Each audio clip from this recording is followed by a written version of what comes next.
Mga kapatid, nandito na po pala kami sa Palacol, Florida Blanca, Pampanga. Nagbigay po ako ng mga isda sa mga kapatid po nating katutubo. Maliit na bagay lang po, sana'y makatulong sa kanila. Kitang-kita naman po sa kanila na sobrang saya po nila nung nakita po ako.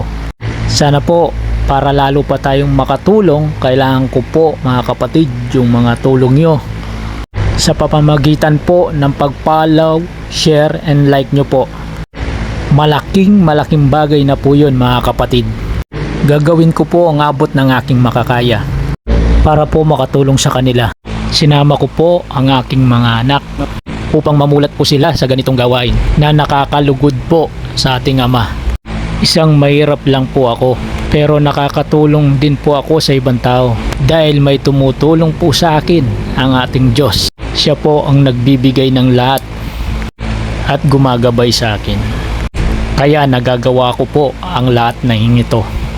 Muli, salamat po ng marami sa inyo mga kapatid. Lagi po tayong mag-iingat.